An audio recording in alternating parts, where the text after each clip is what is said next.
Recording in progress.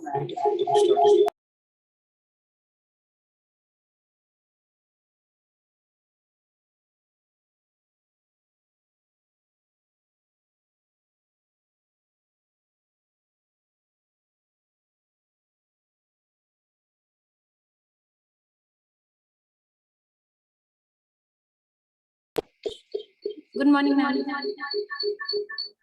Good morning. ये कुछ Echo voices from our side or what?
Dhriti? Yes, ma'am. Okay, we will be starting at 11 now. Yes, ma'am. Okay. You just check why this echo sound is coming. Is it coming? No, now it's not coming. Dhriti, you are from office, Dhriti, or you are from home? Ma'am, I'm in office. Okay, maybe there is some disturbance. Now it वो I was the Doon University. I'm in वो नीचे वाला room ना तो वहाँ पे एक और source भी था. So we've switched that off now. Okay, okay, fine.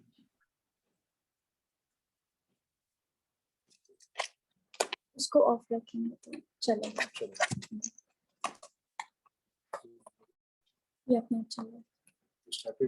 हाँ, meeting start हो गई.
Good morning, ma'am.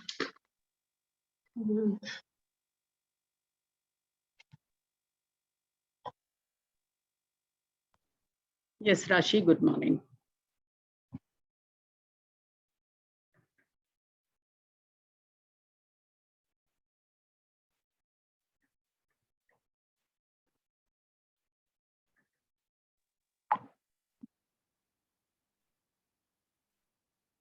Hi, Dhriti.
थोड़ा यहाँ या तो ये चला दो या ये एसी चला दो कुछ देर के लिए.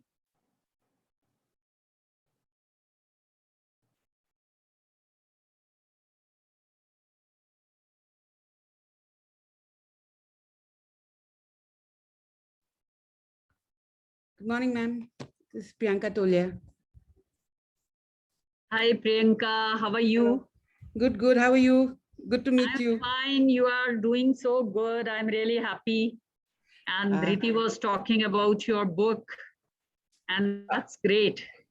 Where are you right now, Priyanka? अभी मैं देहरादून में हूँ, ma'am. Okay. Because of various projects and lockdown and all, Dehradun में. Otherwise, हाँ. हमारे दो क्षेत्र हैं जहाँ हम काम करते हैं, उधम सिंह नगर और मुंशारी में.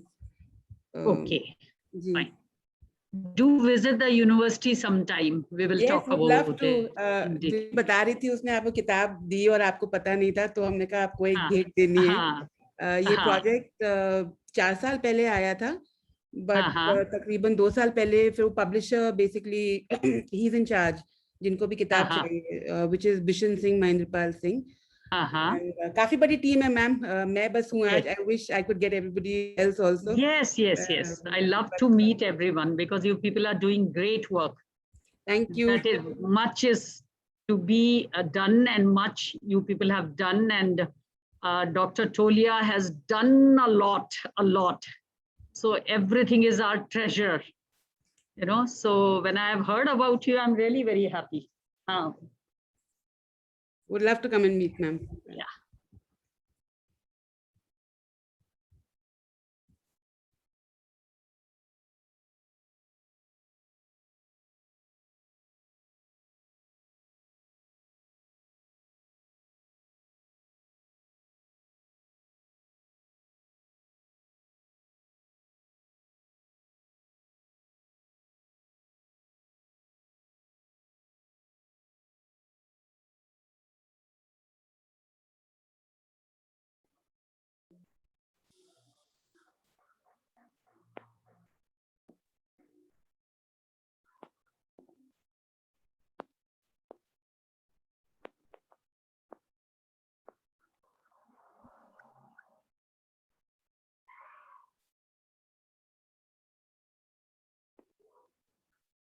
Dhriti?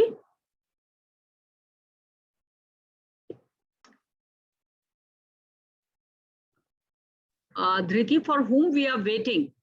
Nobody, ma'am. We just get started. Yes, we just start. Because for such kind of work, very few people gathered around, you know. Yes, ma'am. It always happens. So we will discuss, no problem at all. Yes, ma'am. Okay. So we'll start. Honorable Vice Chancellor, ma'am, our esteemed speakers, all our esteemed colleagues and dear students, good morning. On behalf of Doon University and School of Design, I welcome you to the first webinar in our series. So the pandemic has created many challenges in higher education, especially in vocational disciplines like design. We follow the mantra of learning by doing. So through this series, we attempt to bridge the gap through experience sharing by leading lights in the design profession. And our focus today is on design and crafts in Uttarakhand. We have with us Ms. Richa Ghansial and Ms. Priyanka Tolia. We welcome you to this webinar and thank you so much for taking out time from your busy schedules. Before we start, I would like to briefly introduce Doon University and School of Design. So Doon University aims to be a center of distinction in India. We impart social, economically relevant education. And the study of design has become increasingly important in modern innovation-led society. There is a vast demand for experts in specializations like product design, automobile design, textile, exhibition, interface, ceramic, and the list is endless. So School of Design draws from the wealth of traditional knowledge that has existed in different parts of India, and we combine it with modern design thought to promote study and practice of design in the socio-anthropological context. And our stress is on design process and methodology. So as part of Doon University, we also strive to have a multidisciplinary approach, and we explore interlinkages of design with social and natural sciences. And we have tried to foster design education in the state of Uttarakhand and raise design awareness at all levels of education. And we hope this webinar series can help us build further awareness around design education in our state. With this, I request Honorable Vice Chancellor Ma'am to inaugurate our webinar with a few words.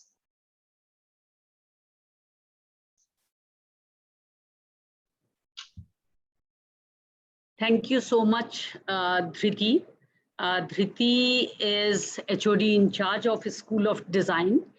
And we have appointed our two young researchers, Dr. Atul Shah and Dhriti, as a faculty of design. And when we were doing that we should have some permanent faculty here, we were thinking about what design is, because I was not aware about the technicalities and the future and the job prospects of students in this School of Design. And with the appointment of Dhriti and Atul, and Rahul is also there as a faculty, the people were doing great job while they were in contractual faculty as well. And now Dhriti is doing PhD from Mumbai IIT. And she was talking about this series of dialogues or discourse on design and crafts in Uttarakhand, or some kind of lectures on this design school.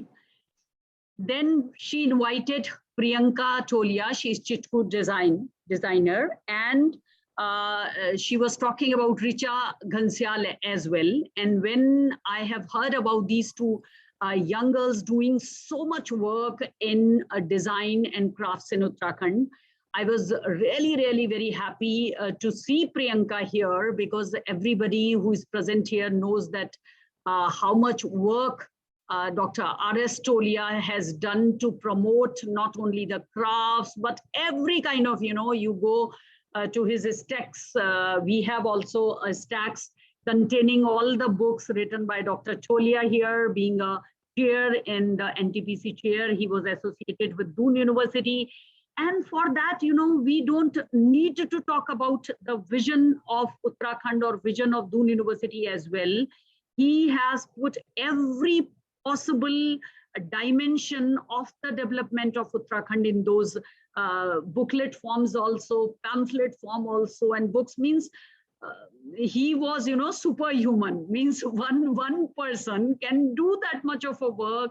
Whenever we talk about Dr. Tolia in any, in academics or in any political way or bureaucratic way, everybody is surprised that how, he put his health at stake. Sometimes we feel that he just overlooked his health. And when I talk about him to my driver, and he says that in the night also, suddenly some idea came in his mind related to anything, craft or design, or this much can be helped by central government. So he started rushing to Delhi. All of a sudden, he started thinking about Munsiari. He just asked him to be ready, and we have to go to Munsiari. So meaning thereby, there's these kind of superhuman people needed for the development of Uttarakhand, not in one or not in two. We have to multiply them, which is the main problem. And now when I am here, and though I was associated with him, he once invited me to Almora Kosi Katarmal when I was, given a charge as a chairperson in Uttar Pradesh of some this semi-government organization. So being there, he told me that you should also come and see. Murli Manohar Joshi was there as a human resource minister, and there was a big assembly of academicians, scientists, activists, NGOs, social workers. And when we were there, I saw him, very closely, that how he could manage such a ek mela jaisa tha, and he was managing everything. And then I got an opportunity, because immediately after I had to visit Germany, and I was talking about that, why I'm going Germany. And he told that you should do this and you should emphasize on this. And he guided me throughout that. I'm talking about 24 years back or 25 years back. In those time, I myself was 28, 29 years old. So meaning thereby, I don't find anyone in academics and political life to whom Dr. Tolia did not guide or did not express his anger or did not express his vision. Means we all are aware about that. And I'm very happy that Priyanka is also doing something on those lines. And I asked her, I invited her to Doon University to visit us and talk about her design and crafts and what she's doing as a chitku designer, and how her team is, somewhat fulfilling the dream of Dr. R.S. Tolia. He was not a single person. I always consider him as an institution. So for this School of Design, when a lot of prospects are there for the employment of youth, and for so many things are there in School of Design, when we called people as in-person interview of assistant professor, I found that how much variety is there. People are doing some wonders, and even Dhriti is in that category, doing very good work. And I always consider, being a person of literature, I always give weightage to social scientists, to fine arts people, to design people, because this is also my, you can say, anger or my comment, or not my anger in that sense, but I always feel that the maniac after science, we are not doing that great science as well. Exceptions are there, but the way our mindset is that every child has to opt science in 10th or 12th, and we always think as a parents that no, science to leni padegi, 12th tak to leni padegi. There is no logic behind it. If a child is telling he is not good in physics or chemistry, we used to guide him, no beta, inter ke baat sunenge tumhari, inter tak to science lo. Means hum usko kya karna chahte hain, teaching mein hame nahi pata. And we always discourage these kind of fine arts, these kind of creative disciplines, where the applied things, your applied mind is needed, where lot of sublimity of the mind is needed, where normal brains cannot cope up with these kind of designing and craftsmanship and a lot of other things.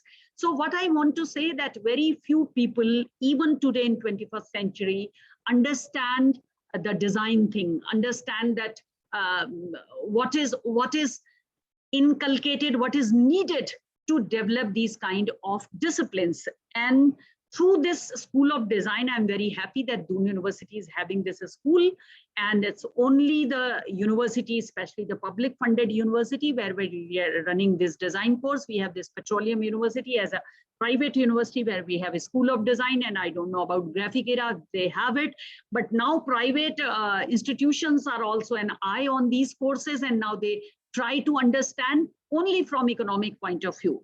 But what is my point, which I want to emphasize here, and I got an opportunity to talk about it in this design dialogue, and especially on crafts in Uttarakhand, that Uttarakhand is again, which again I'm reminding of Dr. Tolia, and he always says that it is a myth that mountains are fragile. And I remember his quote once he was talking, that if it is fragile, it contains a lot of opportunity in it. It's fertile too.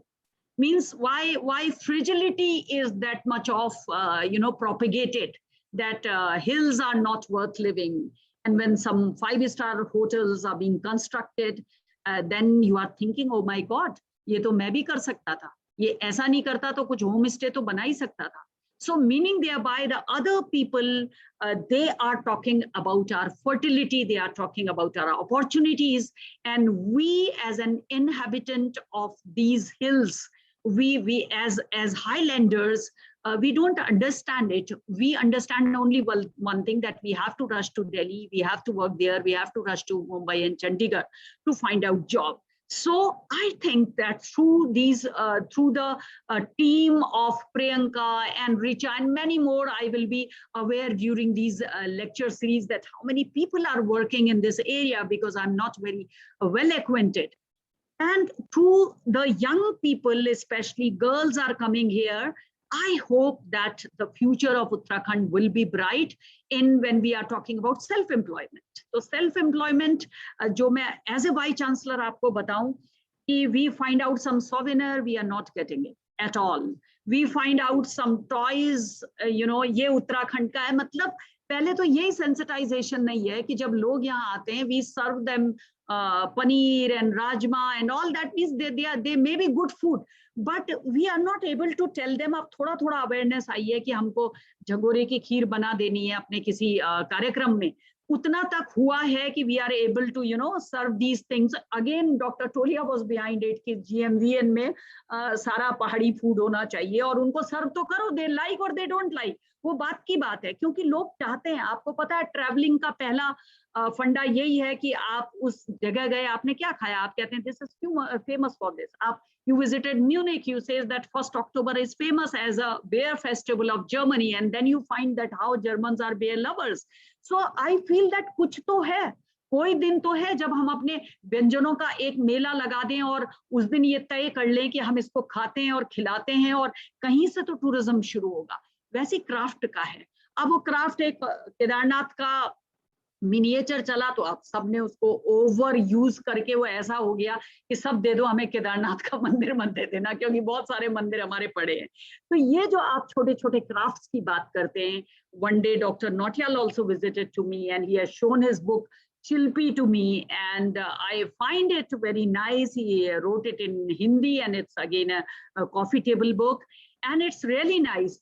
तो I find कि कितनी चीजें हम design कर सकते हैं, designers के लिए कितना काम है कि वो आके वाइस चांसलर से बात करें कि आपको जो सोवेनियर देने हैं.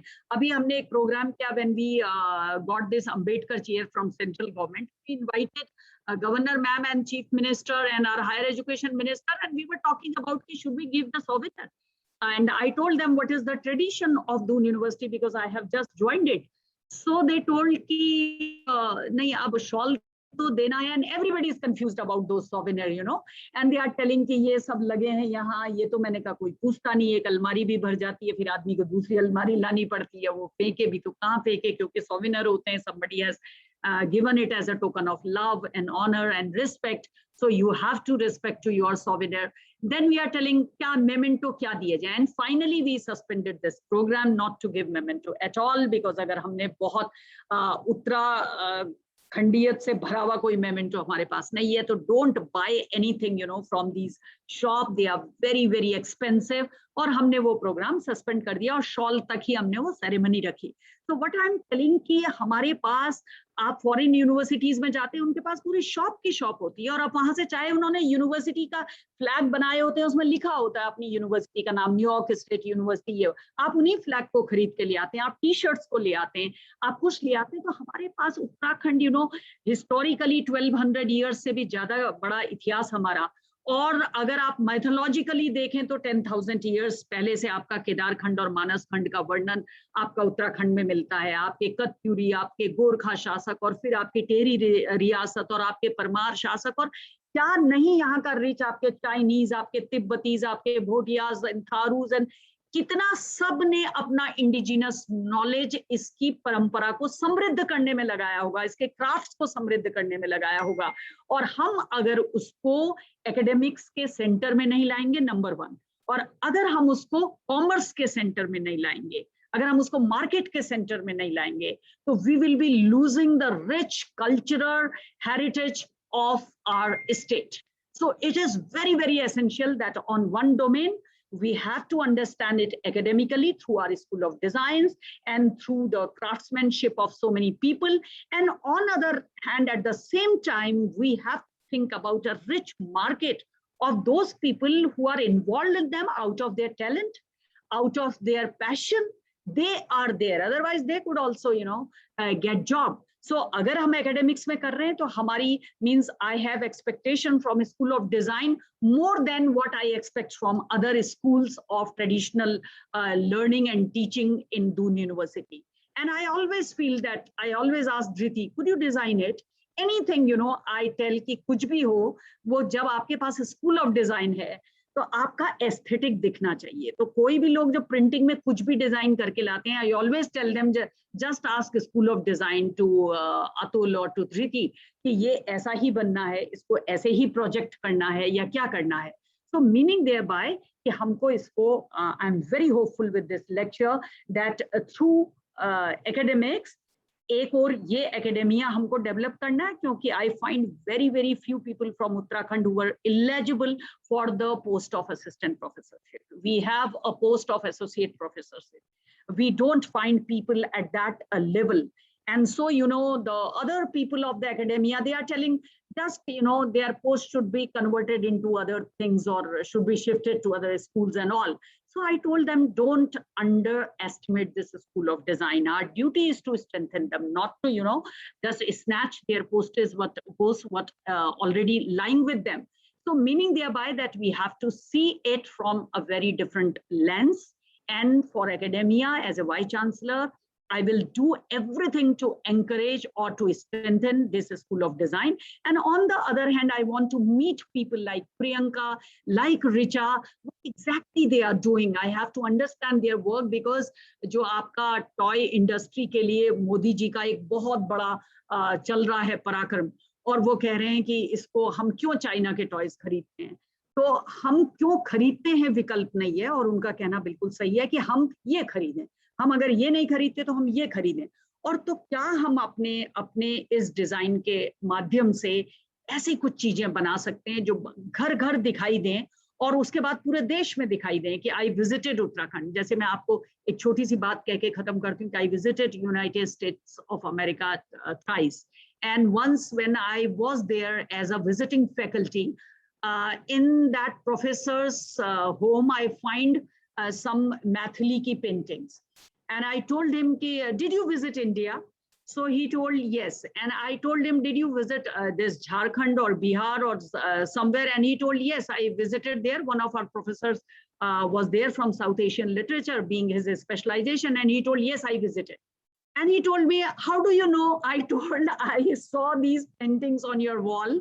And then I come to know that you might have visited India, or particularly this particular area where we are getting Mathili paintings. So meaning thereby, when I'm hopeful that someday, not only leaders home, the common people, the people from academics, the professors visiting to the university. And when you go back to Trichy or to Chennai, and you find the souvenir in their cabin, and you just ask them, oh, did you visit Uttarakhand? So something like it, कि कोई पहचान हमारी ऐसी हो जो लोगों के drawing room में, जो लोगों की लाइब्रेरी में हो, जैसे प्रियंका की किताब है और ये शिल्पी है, और ये हमको दिखाई दे कि अच्छा लोग काम कर रहे हैं और इसको प्रमोट करने की आवश्यकता है. So it is the duty, being a part of this academic ambit. This is my individually foremost duty, and the duty of all the people who are into it, to promote this design and crafts of Uttarakhand particularly, and in general also for the employability of the youth. We should strengthen it, and first to understand the dimension of it, which I'm trying to understand slowly and slowly, being faculty members, interacting with the faculty members, and in other way in the market, or to disseminate it among public. We have to have some kind of dialogue with the industry, with the small scale industry, with the NGOs, with the teams, and then academia and this industry interface should be there, and we will understand it. Thank you so much once again, Dhriti, for organizing such a wonderful design dialogue. And I really welcome Priyanka and Richa. They have spared their time to come here and to talk with us something about this crafts in Uttarakhand. And I'd love to have your lecture, Priyanka and Richa. Thank you so much. Thank you so much.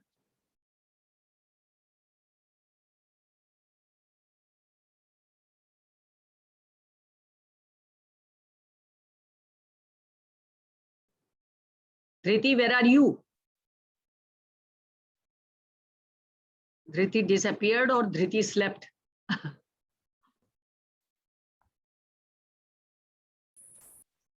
Hello, can everyone? Yes, Dhriti. Sorry, ma'am. So we want to thank you so much, ma'am, for your encouragement and your constant guidance. And you are inspiring us to strive for higher levels of excellence, and you support us in all our endeavors. So thank you so much for that. Thank you for taking out the time today from your busy schedule. And with no further delay, I want to now take the opportunity to introduce our first speaker, Ms. Richa Ghansia. So Richa is a serial design entrepreneur. Her background is in crafts and skill-based livelihood development. Her academic background is rooted in both design as well as development studies. She graduated in industrial design from NID Ahmedabad, and then received the Ford Foundation International Fellowship to do a master's in rural development from the University of Sussex in UK. This she followed with a certificate in microfinance and microinsurance from the Tata Dhan Academy in Madurai, and also a certificate in asset-based community development from the Coady International Institute. After all this academic acumen, she started work with Uttarakhand Bamboo and Fiber Development Board, a nodal agency of the government of Uttarakhand. There she coordinated state-level livelihood development projects. She was incubating craft and skill-based micro-enterprises with self-help groups in rural, peri-urban, urban areas. And all these projects were executed in partnership with the government and also with field-based NGOs. For the last 13 years, she has established and run a design-led enterprise called Alaya Design Studio, along with her partner designer Joshua Hishe in Dehradun. They design, manufacture, and market contemporary crafts, furniture, and interior solutions. They have an in-house manufacturing facility. Their workshop probably does not have an equal in the whole of Uttarakhand state. And they also work with skill-based vendors from the informal sector, rural communities of traditional artisans spread across Uttarakhand. Richa has been a mentor and guide for the many budding designers who have made Dehradun their home in the last decade. Anyone in need of guidance or a kind word or even a cup of tea, head straight for Alaya Studio in Rajpur. So Richa, with no further delay, I request, please share your journey in the design and crafts landscape of Uttarakhand. Hello, everyone. Are you able to hear me? You have, Yes. you have Yes. closed. Thank you very much, the Doon University academic team. Thank you so much, the new VC at Doon University. We are very encouraged by your presence, and we look forward to more interaction with you. And without further delay, I'll try and be of use to what Dhriti has asked us for today. So I've requested Dhriti to share my screen, and well, yeah, this is what the topic for today is: design, crafts, and the culture of making in Uttarakhand. I'll right away go into it. Next slide, please. So what I wanted basically to use today's opportunity, especially because we have BC ma'am also with us, and I hope there are lots of young designers who are looking at this particular webinar. I'll try to wrap it up in 10-15 minutes as soon as possible. Please remind me, Dhriti, if I overshoot the time schedule. And I'm very grateful to all the team members here, Dhriti, Priyanka, and all the other young designers who are sitting here who've had a chance to interact, who I have had a chance to interact with. So let me just go straight into what is design. I think my learning in the last 20 years since I've graduated in the field of design is that it's very important to educate clients about the capabilities of design, because when we graduated in 2000 from NID, there was a little bit of market understanding about what designers could do, but it was still limited, and design as a field is going on evolving. And what has happened is that there is a huge gap between what designers are trained for and what the customers expect of us, especially in India, especially in a developing country like India. Abroad, I think the sensibility of design is very well embedded in the corporate and the consumer culture. So design is not looked at separately. But here, I think we need to educate our customer. So if you look into our slide, Dhriti, if can I have the next slide, please? Basically, what I'm trying to say is, see, I wanted to give the example of IDEO. IDEO is a global design company, and I think some of us may be very well aware of it. Some of us may not be as well aware of it. But IDEO as a design company is established, which is, it's got a mission statement, which if you go on the website ideo.com, you will see the mission statement. It says its mission is to create positive impact through design. Dhriti, are you able to share my screen? Sorry, Richa, it's just taking us 2 minutes. Please give us 2 minutes. We're just no problem. I can run through a little bit on my own. I'll tell you why I wanted to focus on this for 2 minutes. What has happened in the last 20 years of my work in Uttarakhand, and I think we've had these conversations with Priyanka, with Dhriti also at some point of time, that sometimes in the market as professionals, as designers, we have to force our way through and tell what are we useful for. Most of the time, there is an acceptance towards design as a need, but a lot of times we are brought in when projects are at the fag end. We are brought in only for art and aesthetics. And that is where I think the fault is, because we are not there only for art and aesthetics. Design is always thought of as embellishment, something to do with color, something to do with looking good, something to do with, how something has to beautify. So these are the, random words which are associated with design and with in the consumer's mind, especially let us say in a small ecosystem of Uttarakhand. This is a task we face all the time, where we are expected to be the aesthetic people, art, aesthetic, beautify. But design is more than that. And that is why I wanted to quote from IDEO. IDEO is a global design company, and they work on all fields of design, and the acceptance, let me say, is very well abroad. So in my presentation, I've just chosen 3 or 4 examples, but one can go on ideo.com and look at many more things. There is design is what? Design is problem solving at any level. So if you take up any project of IDEO, for instance, I can just quote, some of the projects which IDEO has been doing, which I have highlighted in the thing. One of them is building a school. It's called Innova School in Peru. And please look at it. It's an amazing case study by itself. So IDEO as a design firm was hired by the client in Peru to design a school, and it included everything. It included curriculum design, it included building design. The entire building is, designed in such a way, special design, and even the business modeling. How could the business be profitable? How could many schools be run from earnings and revenue? So this is one example. The second example I have highlighted on the screen is a project funded by the Bill and Melinda Gates Foundation. And here IDEO helped the Bill and Melinda Gates Foundation put together a website which is basically supporting, in pandemic, what has happened is that a lot of focus has gone on educational technology. Everything is moving online, but there are huge gaps between what teachers and educators need and what content developers are providing, whether in terms of software, app, screen sharing, audio sharing kind of things. So the Bill and Melinda Gates Foundation found that IDEO would be an ideal design company who would be able to look at both sides of the coin. They could go and research among the teachers, students, resource persons who were educating, and they could link up with the investors and the app developers and the educational technology providers, the content developers, and bridge the gap. So they've developed this one resource which gives real-time data on what works and what doesn't work. Like for instance, if you develop a software like Zoom, this would be a website where you can test it and test it on both sides. The software coders could tell you what is working, what is not working, and the teacher could tell you how useful it is. So, these are the things which IDEO is working on the cusp of both product design as well as market research as well as product development. Another thing, if you see on the left hand side of the screen, there's a project called Intuitive Voting Experience for the city of Los Angeles. So IDEO again came in, or it was invited by the government of Los Angeles to develop an interactive website which would make the whole voting experience more user experience friendly.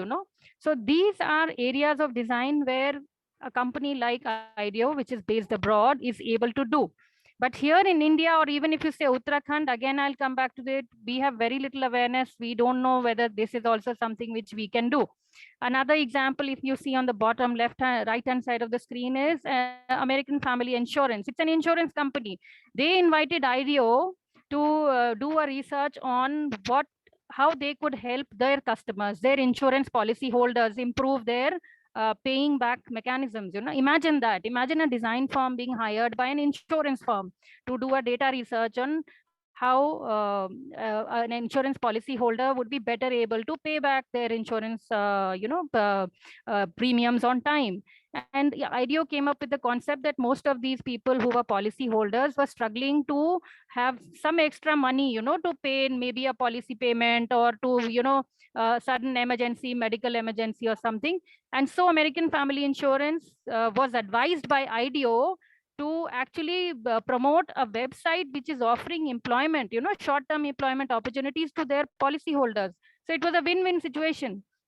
The person who holds a policy gets a short-term employment and gets immediate money. That money that person can use to pay for any of their immediate expenses. So think about the thought behind it. The design part here is problem solving.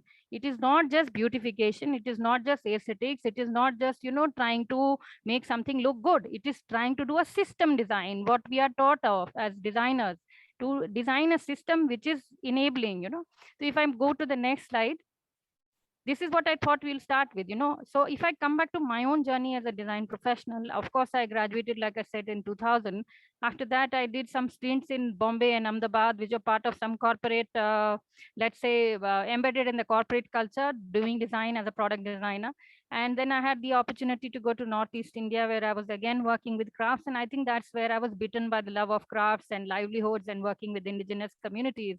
And I stayed there for 2 years, worked there. Then I had a short stint in Nepal. And then 2004 onwards, I've been in Uttarakhand working with the rural livelihoods. One of the biggest projects I had the opportunity to work was under Dr. Tolia as part of the newly formed states boards, which had come up to promote rural livelihoods. So one of them was Uttarakhand Bamboo and Fiber Development Board, where I worked as a design and enterprise coordinator. And it was a very good learning experience. I will refer to it later on as well.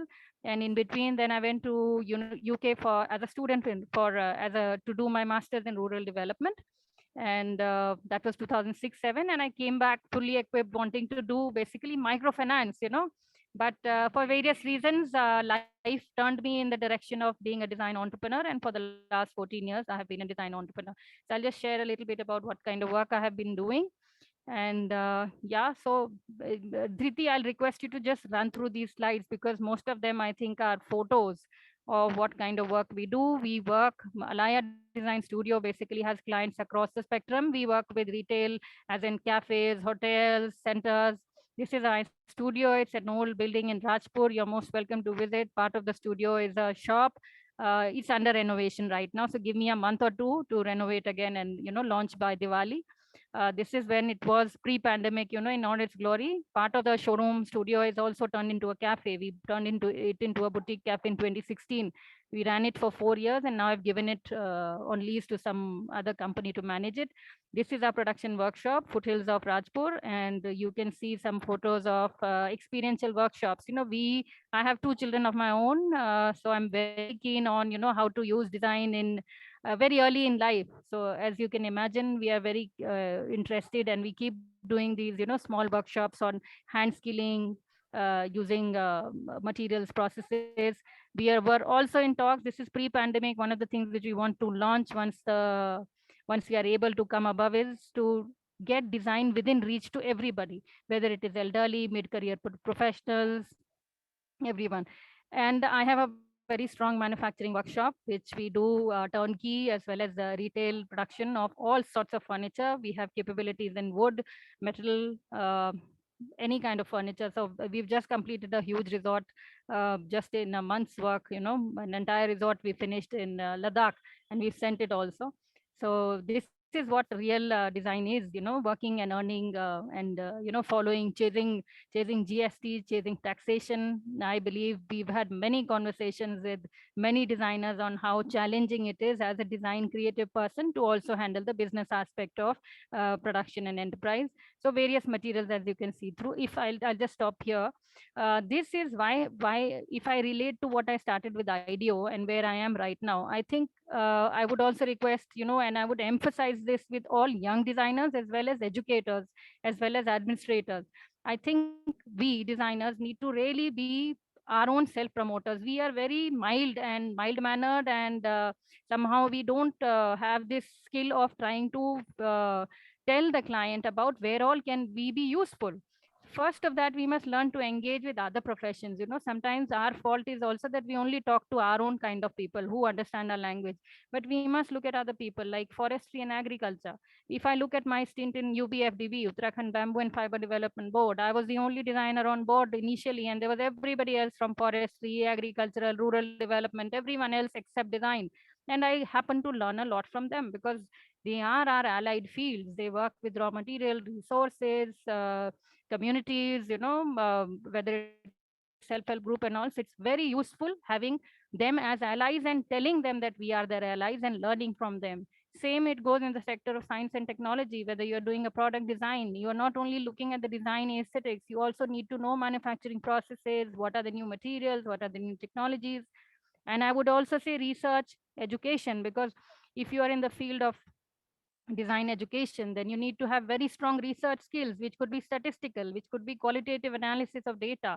So things like statistical packages, should also be part of a design researcher's profile. Maybe we should encourage design research actively so that we are able to put down for future generations on what could be useful for them.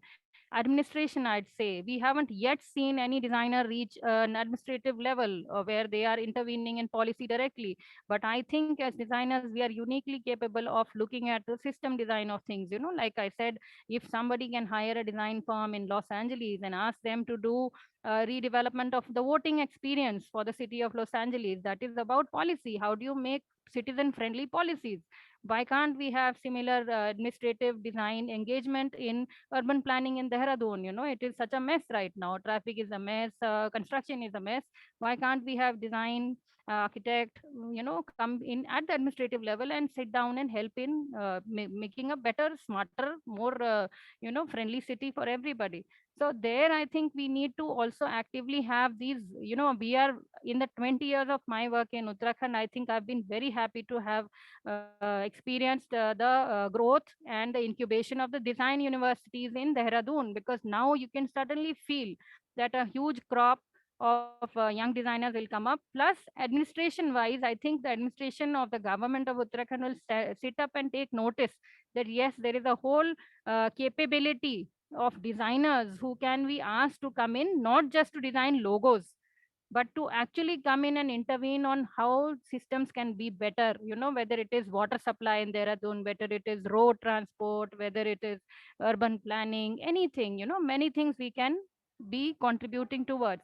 And of course, business administration. I think it would be very good if the Doon University has at some point of time some MBA courses where they can work hand in hand with designers and develop, come together to develop and incubate enterprises. Next slide, please. And what is this thing? I think is inward looking. I think whether it is of much use to other designers or not, but I would say that especially if you are planning or contemplating to start an enterprise of your own, one thing which I would like to request the design educators is also that I think what has happened is I see a lot of business people talking about design thinking. There are a lot of MBAs, there are a lot of courses being held in five-star hotels, which they are, doing. Corporates are doing these. They are calling it design thinking. They know that how design thinking is very, very disruptive, and it is very important for businesses now, to have this ability to don different hats and to go across spectrum. So business has understood the importance of design thinking, but designer or design education is still far removed from business thinking. I think most of the design institutes, including NID, till the time I left it in 2000, we didn't have any serious course on costing. We didn't have any serious course on management or marketing. Even when I've seen interns in the last 20 years, people coming from NIFT, NID, Pearl, or wherever, I see that their input in costing is very minimal. They design well, they make lovely documents, their product design is good. But if you ask them about costing, everybody starts floundering. So I think what we need to do is business planning wise, we need to have, starting from the design education itself, the component for costing, component for accounting, business planning should be there. I think Priyanka Tolia will agree with me that, me and her have fret so much, spent like hours and hours just going over finances, accounting, GST. We don't know where we stand. And as a lobby also, all designers who are hearing this particular presentation, as a lobby, we can lobby for better GST rates. Like if I say we make furniture, when GST rates had come, the GST rates for furniture was 28%. So it is so highly taxed. But look at it, most of the furniture is handcrafted. So why would you tax a handcrafted product? So these are the lobbies where we then need, we need huge amount of lobbying for lowering the GST rates for these kind of products. Even crafts is suffering in Uttarakhand because now crafts are being taxed at 12%, 5%. But pre-GST era, many of these handloom crafts or handcrafts were free of the taxes. So it was very easy to trade in them. Now everybody has to do this double take that, oh, you buy something for 100 rupees, you will have to add 12 rupees to it as GST and then further sell it. So that is adding to the cost of the product and making it expensive for the consumer. So issues like this should be partly very well understood by young designers who are graduating, and they should be part of the educational component. Third thing which I have noted is, yes, innovation is important. I think in design education we all the time keep talking about innovation, but it's also about scale. Like how fast can you turn around? What is the quality control? What is timely delivery? How do you engage with client at all level? Dhriti, I'll request you, if you are short of time, please just run through this. So this is the second thing, crafts and culture of making. Just if you run through this, we've been working as an Alaya Design Studio. We've been working with multiple different craft communities. This is Tamta in Bageshwar. We worked with many NGOs, line departments on this. These are some of the products which have come up. You can rush through them, Dhriti. These are some of the souvenirs, ma'am. BC ma'am was talking about souvenirs. So we tried to do Ransinga as a souvenir. This is Rana Tharu. I think Priyanka's taken this to a completely different level, in terms of product design and finesse. This is Bageshwari Charkha, story of its own. I think a lot of design research can be done on it. We are sitting on a heritage wise, we have lots of heritage, but we don't have research and documentation of it. It can be done. A lot of work on nettle is being done in terms of creating a unique brand identity for Uttarakhand. I think many NGOs are now working on it. Just because we are having this presentation, I just wanted to throw in these couple of photos. Jewelry is something which is overlooked. This is heritage of Uttarakhand. Why not develop something out of it? It's for any future. The status right now, I'll just say, is that these are the key features of working in crafts in Uttarakhand. Most of it is rural. All the products are designed for a rural market, so you have to completely then think that the markets have changed. You cannot put a rural product immediately into the urban scenario. So you have to do a lot of change in the production setup. They are very primitive. If you saw my Bageshwar Tamta artisan, he still works in this very stone age kind of production technique. They don't have the seasonal, this is standard thing across India. I think most of the artisans are rural, they don't have the knowledge.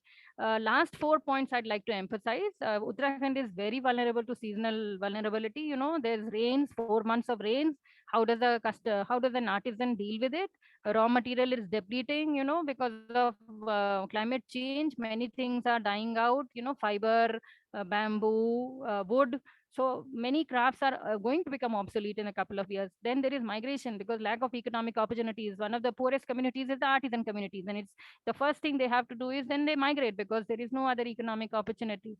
There is casteism still. I keep telling you, I think the Tamtas, who are from what is called the scheduled caste community in Uttarakhand, we found it very amazing that in 2007 or 8 also, when I used to go work with them in the field, many of the government line department officials never used to even stand there or drink water. They said, no, ye to niche ho jata hai. I mean, ki yahan pani bhi nahi peete. So imagine that in 2008 and 7. I'm sure it is still continuing, but that casteism is there, because of which there is lack of social esteem. The younger generation of the artisans don't want to do this, because they don't want to be identified as somebody doing this really like low kind of job. They want to have desk jobs. They want to migrate for anything but do their craft works. Let me just please forward to the next one. So what is my challenge is, again, I think what I would like to draw the attention of anyone who's keen to work in the craft sector, young designers, projects, or any agencies. I think we need to be also careful, because whoever we partner with, whether it's a government institution or an NGO, we see what has happened is that most of the time it is driven by some agendas. Maybe for instance, a government department is more focused on numbers. Train 3,000 people in 5 months. So the number becomes the main driving force. It doesn't really become something which is sustainable. You are just training and training and training, but वो कितना business model sustainable होगा, कितना कच्चा माल है, कितना चीज बन सकती है, nobody really focuses on it. And then R&D के लिए it is such a struggle. I think the agencies who are working on it don't really understand the gestation required for R&D. Mercedes बनाने में 10-15 साल लगते हैं. So for a machine development for nettle and carding also, there has to be consistent effort over 10-15 years. You can't just say कि बस 6 महीने का project दिया, start में बनाओ machine, 5 महीने में खड़ी कर दो, and that kind of thing is not going to happen. So as an educational institution with the power and clout of Doon University, I think if you are able to churn out some projects which have at least a gestation period of 4 years, 5 years for R&D, it will really benefit the state, because then there'll be enough time to focus on R&D, keep testing, keep developing, keep prototyping. And yeah, I mean, there are other things also that sometimes NGOs or federations or anybody who also works in craft sector really don't do the appraisal. If it was a corporate, if you look at it in the pandemic, many corporates have become very lean. They have cut costs, they have reduced production, they have hired and fired people. They are trying to become cost sensitive. But if you look at large format projects, I will not name them, they are still running in the government, but there is so much wastage of resources. There is no appraisal that kahan pe kaun si cheez useful hui hai. So this is our learning. I think there has to be a way of not being combative about it, but being practical about it and say, hey, this is what is useful in the rural scenario and this is what is not useful. So that kind of performance appraisal should be there, but this is across agenda. It's nothing to do with just designers. I think everybody suffers from it. Next, please. So, well, I just want to end with, two things I want to leave these thoughts with, which is personal thoughts also as a designer coming from the field. This is something which I think I have used in some other presentation also, but what this is basically, what do we look at? We say poverty is resource poverty. मतलब लगता है कि उसके पास पैसे नहीं है, उसके पास घर नहीं है, मकान नहीं है, something like that. But actually it is not that. Poverty is actually the lack of capability. उसकी हिम्मत बढ़ानी है. How do you develop somebody's capability? And this is very true of Uttarakhand because we have such a huge rural sector. We have such a huge informal sector. We are, revenue wise, we generate very little money within the state. We are dependent on the central government for all our money. So how do we become as a state resource, how do we as a state generate more money for just our own people? By increasing their capability. Capability is not just by providing money to them or building a house, building a road or whatever, but also about empowering them. How do they become more capable to stand against hunger, stand against ignorance, stand against, injustice, all sorts of things. Like अगर महिला की empowerment के लिए अगर आप कोई embroidery वगैरह वाले अगर आप डिजाइनर हैं और आप केवल एस्थेटिक और एम्ब्रॉयडरी पे काम कर रही हैं, पर अगर आप महिलाओं को सिखा रही हैं तो आप महिलाओं के घर पे भी तो देखिए, क्योंकि एम्ब्रॉयडरी करते वक्त उनके हस्बैंड्स उनको किस तरीके से ट्रीट करते हैं, उनका घर का परिवेश कैसा है, क्या उनको वो फ्रीडम है, इकोनॉमिक फ्रीडम है. So we need to also be ethical about it. We can't work in isolation of only doing design. We have to also look at where we are coming from in the whole social scenario. So this is one thing. And second thing, the last slide is, I think what I'd like to say, this is, thriving as a young designer. Just I thought because Riti had kind of indicated that there will be younger people sitting and wanting to know. So as a designer with a 20-year thing, I would say this is the basket of skills. You need to, as a young designer, start with, of course, design thinking, but exposure to, all sorts of values. Like I said, ethics, you need to know where you stand. आप socio economic perspective के बारे में, sociology के बारे में, anthropology के बारे में थोड़ा सीखो क्या है, what is the lifetime. Be involved a little bit in the what you call socio-political climate of the state. When I say casteism, how do you overcome casteism through your design work, things like that. So these are things that you should keep thinking of. And then the last slide, I want to leave everybody with this, that as professionals who have chosen to be designers, this is something which I would like to leave as a last message. We have a responsibility. We have a responsibility of being the cycle chalane wali person in the middle. What is the need, whether it is urban, whether it is rural, whether it is, socio-political, or even a consumer who's sitting in a 5-star. This is our responsibility as a designer. What is the need? What do they really need? Where is it coming from? Where is it going to come from? Why is it needed? For whom is it needed? How are we going to do it? And who will do it? These are basic questions, whether it is about doing a voting solution for the city of Los Angeles, whether it's about building a school in Peru, whether it is about improving the road traffic in Dehradun. These are all relevant questions which we as designers can engage with. And thank you very much for this opportunity. I'll hand it over to Dhriti.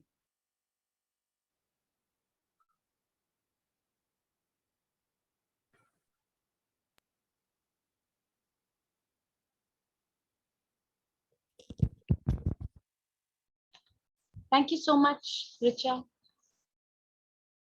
Thank you so much for sharing your journey with us.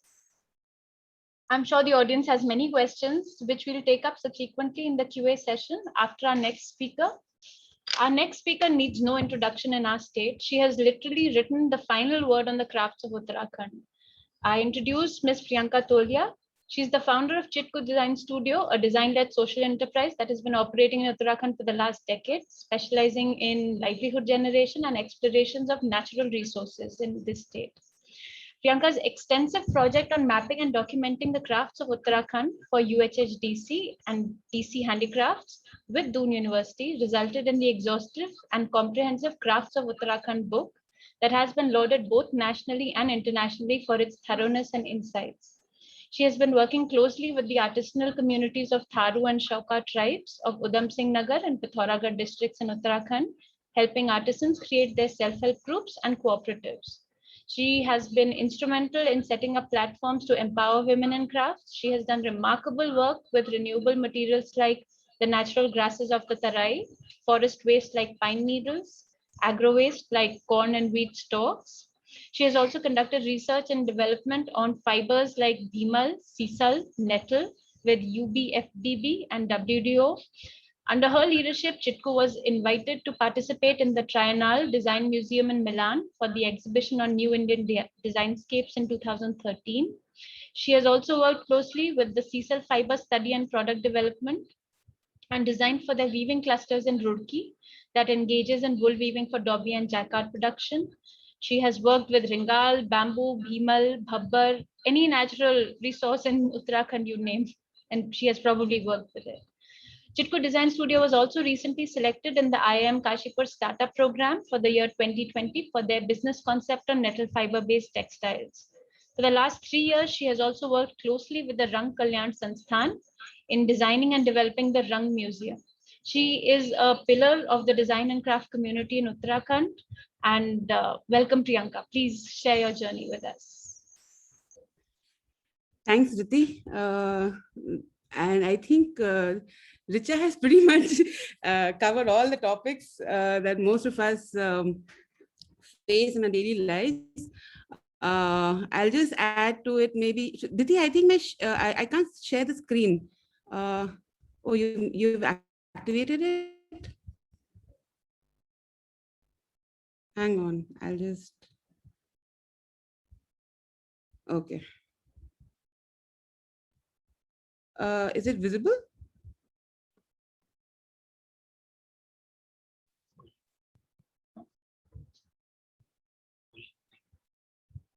You can make it full screen. Okay, is the screen visible? Because I think sorry. Yeah, see it, but I think it's midway. It's on your last slide. All right, hang on.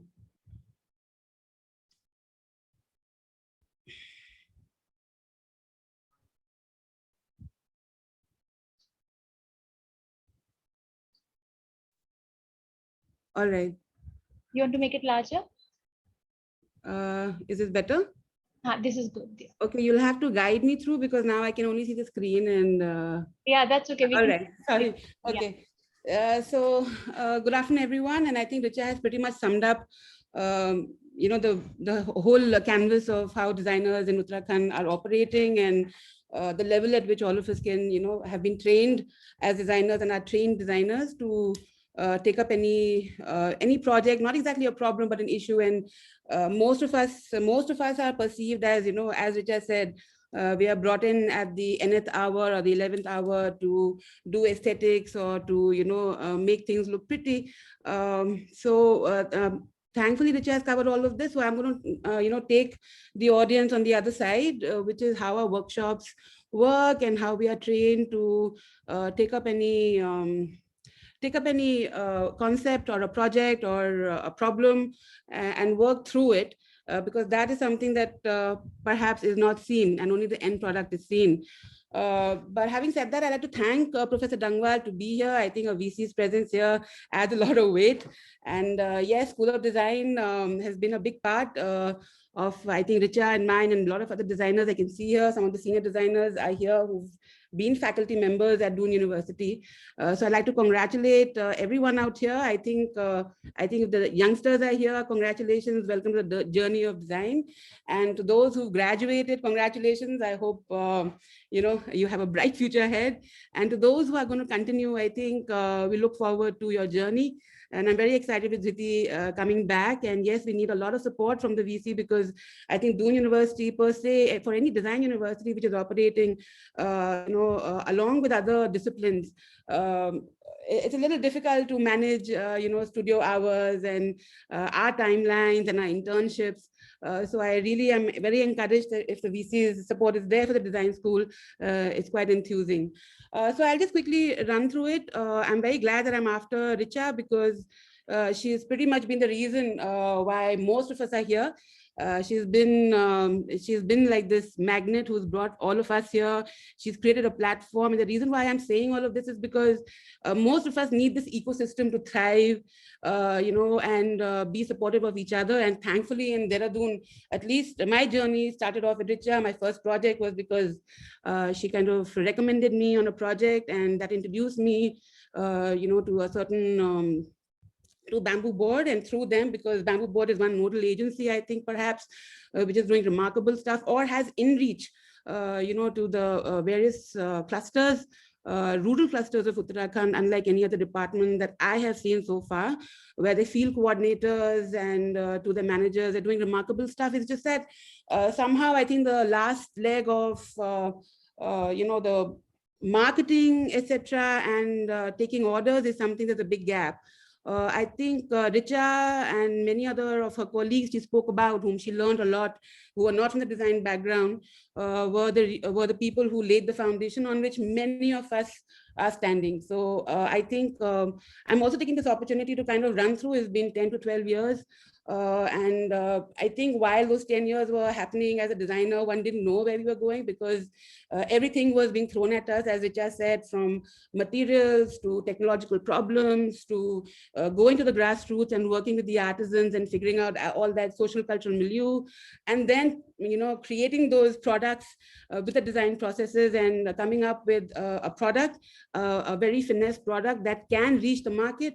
And while making is easy for us, it is the continued production of it which is a problem. And I hope in this journey you'll understand what really is a problem of that the craft of Uttarakhand is facing.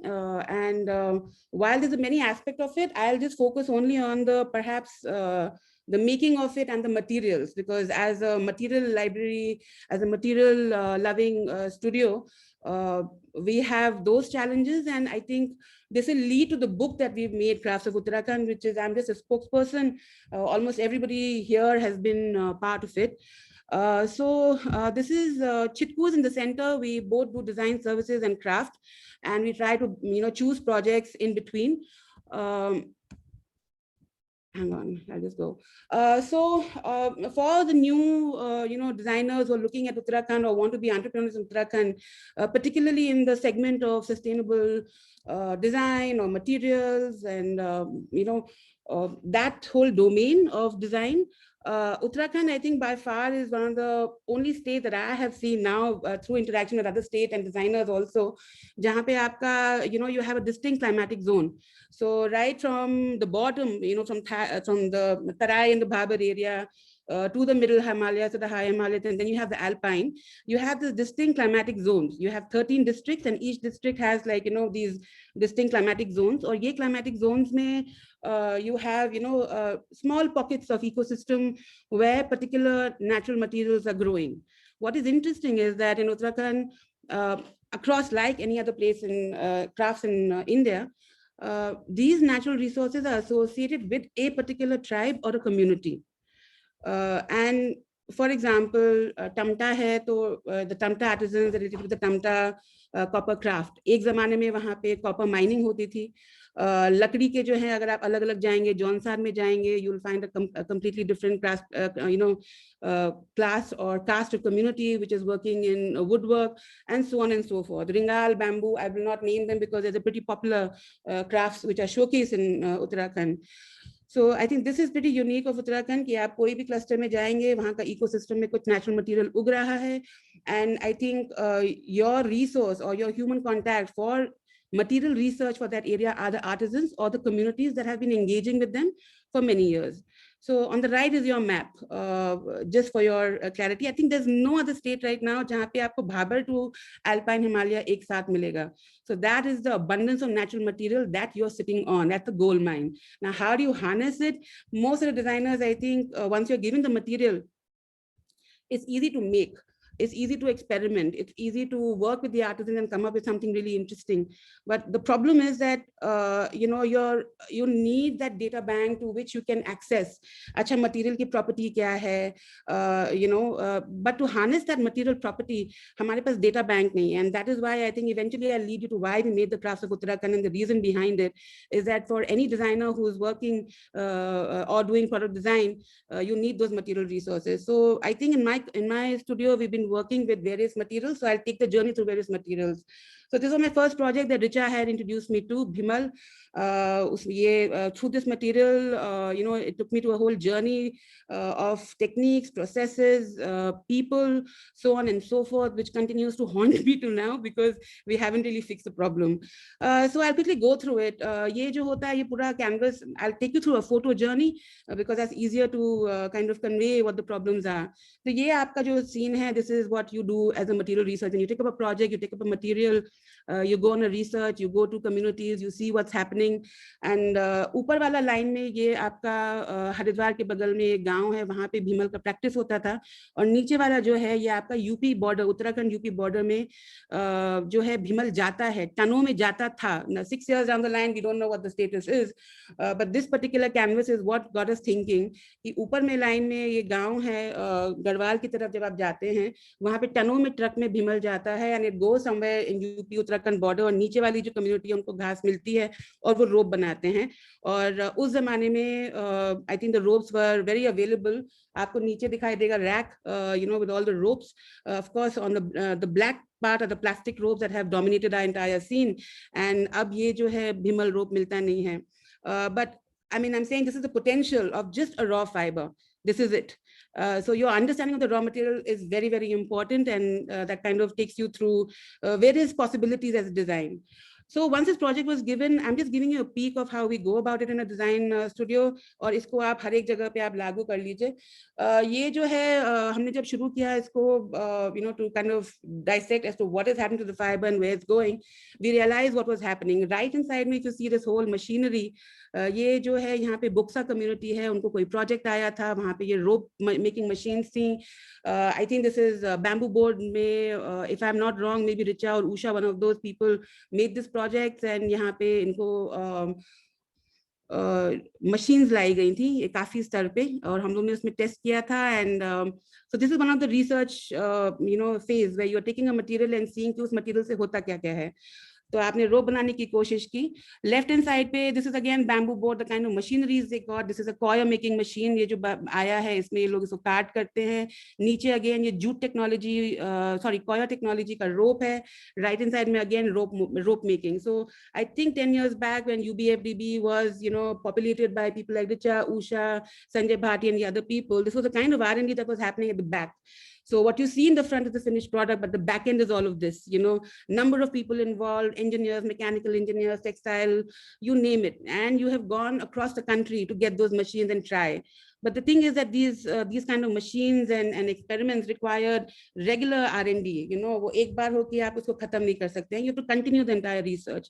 This particular phase is actually ये जो आपको दिखाई दे रहा है यहाँ पे सिर्फ जो हमारा ऊन का उद्योग है उत्तराखंड में. We have a very established, stable wool industry, because of which I think a lot of natural fiber have, been उनका प्रोफाइल चेंज हुआ है with all these techniques. So these are all the techniques and processes that are available in your local communities, and then you use those. So ये भीमल पे हमने try किया है. ये नीचे कार्डिंग वार्डिंग वो वुल में होता है, हमने भीमल को उसमें डाला और धागा बनाया and so on. While जो पीछे का जो आपको दिखा अभी तक जो रोप मेकिंग है वो रॉ मटेरियल एज इज कैसे यूज करना था. Simultaneously, while all those experiments were happening, on the left is a Tharu community with whom I was introduced 10 years back, and I continue to work with them. Phenomenal processes, techniques, knowledge of the material is phenomenal. They still remain rooted. And left inside, bottom mein, you'll see all of these are the techniques, the coiling process techniques. Right inside is the easy part where you're given a material and it's easy for a designer to make the products and so on and so forth. हर एक ये हम लोग का 3 महीने का project था जिसमें you study the processes and everything else, and with the artisans, जो co-create, जो collaborate with the artisans, क्योंकि उनको material का ज्ञान है और उनसे आप सीखते हैं, and then you collaborate and make something, some products which I think probably the reason why designers have a value right now is because it's a link between the modern lifestyle, the kind of needs you require, the kind of products you require, and then you kind of take it with the artisans and make. Because problem the designers ka jo abhi opportunity hua hai is that it's not that the artisans can't make those products, it's just that now they're dislocated or they are divorced from the lifestyle jahan pe saman kharidar baithta hai. Between the urban lifestyle is different from the rural lifestyle, and therefore where designers come in, and you have that tool and the power to kind of merge the two. I'll quickly go through this. This is one aspect that I want to tell you कि जो पीछे आपने देखा rope making, हम लोग ने जो try किया of various machines, वो finally बना नहीं. मतलब उसमें material, I mean, that machine is not available for Bhimal, but those machines are available for jute. Those machines are available for sisal. Those machines are available for, koya. But are those machines available for Uttarakhand materials like bhabar, Bhimal? रोप उससे बन सकती है. जो बीच में अगर आपको ये दिखाई दे रहा है, this man, he's a Tharu man, ये थारू कम्युनिटी जो आपका उधम सिंह नगर में है, ये लोग हाथ से रोप बनाते हैं और इतना फाइन रोप बनाया है, is better than even the machine. But the point is, it's not that rope making is an art, but and it's also a skill. But can this drudgery be removed? They are very, very skilled. Can rope making be removed from their repertoire of skill making, and can you save them the time so that then they can make other stuff? They have, पहले rope बनाते हैं, rope के बाद उनको अनगिनत और चीजें बनानी आती हैं, but वो अभी हम उनको rope ही नहीं supply कर पाए हैं. So this particular product, I wish I'd kept it. हमारा project खत्म हुआ और हमने bamboo boat को दे दिया. But this was a proof of concept कि भीमल से बहुत अच्छी rope बनती हैं. To date, it's been 8 years. We've not been chasing for that machine focus करके, but this is a whole new area that product designers के लिए निकलता है. Can you make ropes out of local fibers? It is possible. You just need to have very focused group of people chasing it. Again, as I said, making is easier for us. Ye products hamare ban gaye. This was the first product, and we went to the Triennial Design Museum, which was just to showcase craft material. Again, as I said, making is easier for us. It is the back end. We actually didn't want to make just this. We were actually interested in making the ropes, but because this was available to us, this technique and this final product, we got stuck with this. All the other experiments that we did with rope making, and that was what we were interested in. ये हम लोग पूरा नहीं कर पाए, अभी 8 साल हो गए हैं. This continues to do so because you have that skill, you have that technique, and therefore it's continuing. Next material, as I said, ये project जब खत्म हो गया, your project wraps up, the government, the department has wrapped up the project. Monu ने marketing की कि नहीं भगवान जाने, but your emotional connect and your connect with the artisans remain. And you spend 4 months, 6 months, 1 year in a craft cluster. You make good friends with the artisan, and they keep calling you. So we, as a designer. And who has invested in them, उनको हमने काफी tools and काफी हमने उनको technique सिखाई, products बनाया. हम लोग उसको end नहीं करना चाह रहे थे, and we continued our association, and हमने उनके जो local materials थे उन पे focus करना शुरू किया. A big part of working with indigenous tribes is कि आप उनके motives पढ़ें, आप उनकी color story को देखें, so that cultural appropriation जो होता है उसके बारे में हमें ध्यान रखना पड़ता है कि आप कहाँ तक उनका art, craft, aesthetics change करेंगे और कहाँ पे आप अपना लाएंगे और कहाँ पे आप बोलेंगे कि हम change नहीं करेंगे. So I think that's ongoing endeavor in our studio.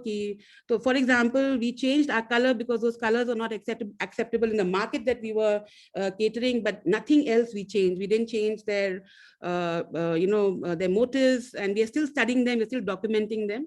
On the other hand, on the right hand side, I think was a whole area that opened up for us, क्योंकि थारू community 3D बहुत पहले करती थी, लेकिन lately जब हमने वहाँ पे enter किए तो वहाँ पे वो लोग 3D नहीं करते हैं. And in the slides ahead, I'll tell you about how as a designer you then kind of sensitize them to form, and that's a story by itself.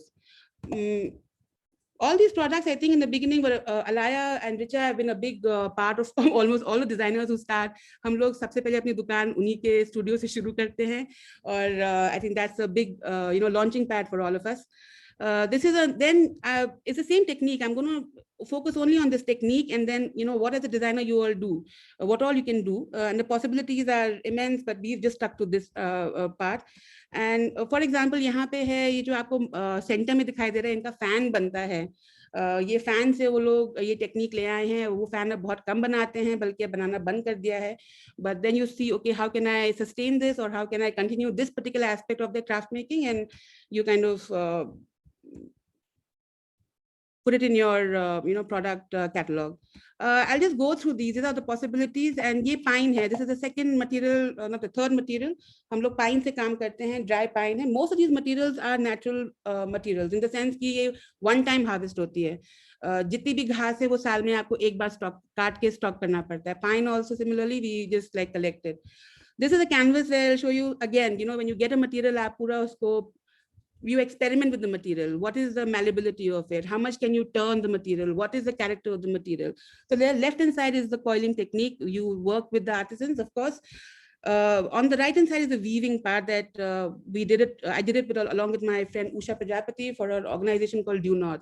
So शुरू की जर्नी हमारी काफी NGOs and companies के साथ थी, जहाँ पे हम लोग livelihood development program कर रहे थे. And pine was one of the materials that we tried to do. This again, as I said, the left is what we're stuck with, because वो technique, वो skill वो थी, तो हम उसको आगे कर पाए. Right is something that we wanted to introduce new.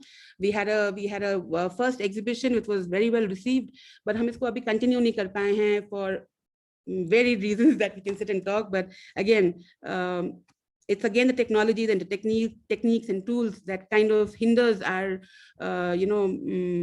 possibilities of working with the material and making new products. Yeah, again, these are some pine products that this is the part of the forest waste that interests us. Forest waste, natural materials. I think it has taken our life and they're very, very exciting. इनको harvest कब करना है, इनको कैसे ये die होता है कि नहीं, they are very, इनकी strength क्या है. It's still continuing and it's a delight to work with. Most importantly, they are organic. So that guilt that you have with plastics, I think, is something that we're trying to experiment with. और उसी line में ये था aspect. We actually wanted to go this way. On the left hand side is some briquettes made of, bottom में आपको भीमल का briquette दिखाई देगा, बीच में आपको ये pine sawdust का होता है. This is, I think, and सबसे ऊपर है jute board ने अपने waste के साथ क्या क्या किया. So actually this is the area we wanted to go in. And right inside are all the materials that we were going to combine to make materials. But we're still stuck with the craft. Hopefully, I don't know whether we have the bandwidth to get into this. But again, these are the areas that a product designer, as a material lover, remains to be explored. This is agri-waste. Artisans in India, just like the artisans in India, Uttarakhand maybe, most of the artisans, at least the artisans that we work with, हम लोग उनके साथ सिर्फ non-farming time में काम करते हैं. शुरू में काफी दिक्कत थी. We thought, okay, we had to understand the whole season cycle, pattern जो जिस cluster में हम काम करते हैं वहाँ लोगों का pattern क्या है, working pattern क्या है. मतलब जब farming होती है तो farming नहीं करते हैं, बारिश होती है, बर्फ पड़ता है. These are the factors that hinders anyone working in the hills with natural materials. So on the left hand side you'll see हमारी जो थारू महिलाएं हैं और हमारे पहाड़ में भी हम लोग ने गेहूं कटाई के बाद हम लोग स्टॉक को रख लेते थे. ये एक ओल्ड आर्ट है जो हमें मालूम पड़ा कि पंजाब में होती थी, एंड सरप्राइजिंगली वी लर्न कि गढ़वाल में भी होती थी. 20-30 साल पहले they used to do wheat weaving at one point. अब नहीं होता है, and we even have a sample.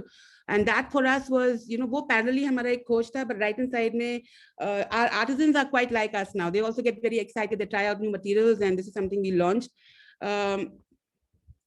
Lastly, I'll just take it through nettle. This is something, again, as a designer, हम लोग material में कहाँ घुसते हैं. बिच्छू घास आप सब लोग जानते होंगे. ये bamboo board again, during Richa's time, they started working in nettle, hemp, and whatever we're working on, nettle is because of the work that has happened before us. I don't think anything, whatever we've brought into it is only technological tweakings. Processes हम लोग उसी को रख रहे हैं, and currently we are just working on carding process. These are the materials or possibilities available with nettle. Sadly, sorry, मैंने यहाँ पे रखा नहीं है. I wanted to actually show you the whole R&D we've done for the past 6 years with nettle and just carding part of it. Finally, I think the whole journey took us to Crafts of Uttarakhand. Crafts of Uttarakhand, the book itself, I think, was possible because of a host of designers working in Uttarakhand. Richa was there, Molshi was there partly, Himani was there. If I'm missing out somebody, I'm not too sure. I'm sorry, but इसमें जो main lead थे वो सब बाहर से आए थे. They were all people from outside. We got very few takers from Uttarakhand, local designers, which remains, some kind of a loss. But I think इसमें इतना कुछ अभी possibility. There are a lot of crafts we've not covered. Gujjars का craft है, Loha Ghat का है area, so on and so forth. And the reason for making this book was very simple. I wish we'd done this project 10 years back. तो हमें बहुत कुछ मिलता. By the time we went to the ground, all the stuff that I'd heard of, seen 10 years back is not possible. Some of the techniques are lost. Some of the basketry weavings are gone. And I think there is still lots to be done. तो हमने ये book का reason इसलिए बनाया था कि अगर आप right hand side में देखेंगे तो ये सारी जो हैं आपको बताता है tools, techniques, क्या क्या हो रहा है across 7 crafts. We've taken 7 crafts and almost done 20 subcrafts का हमने documentation किया है. But the idea being कि हम लोग जो है किसी भी मैकेनिकल इंजीनियर या मशीन वाले को हम आपको बता सके कि हमारा ये प्रोसेस है, हमारी दिक्कत ये है, हमारा नेचुरल रिसोर्स ये है.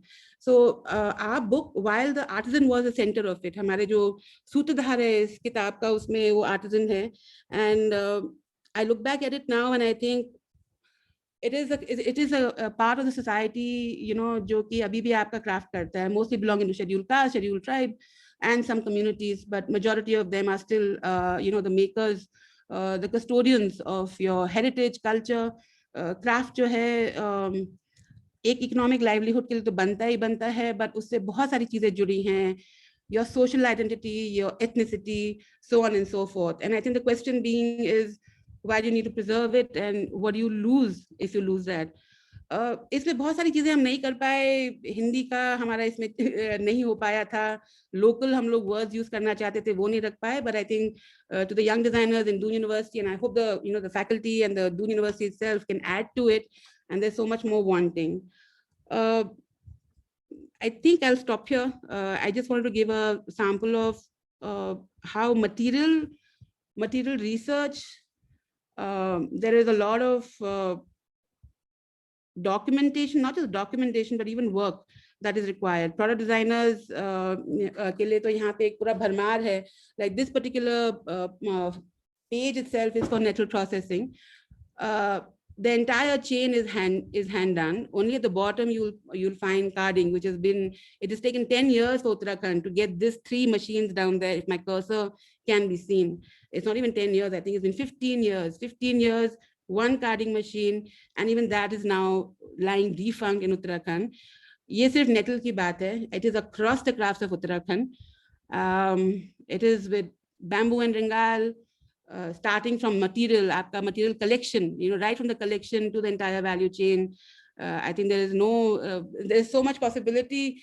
यहाँ पे हम लोग किसी के साथ, the fuel part of it, we're trying to work with some people who can make rocket chulas. How can you save fuel cost and so on and so forth. But I think this is where I'll end the presentation.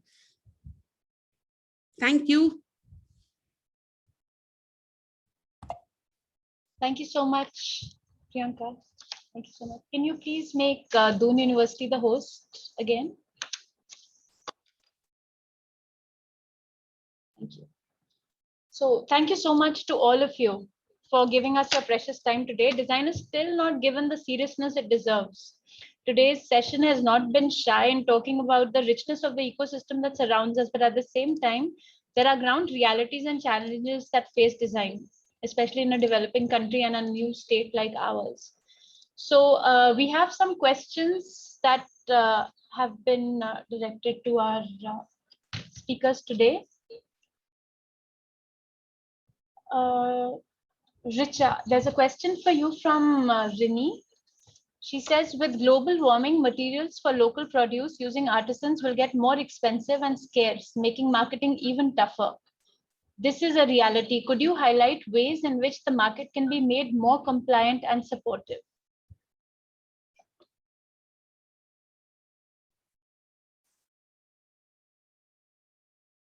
Richa, are you there?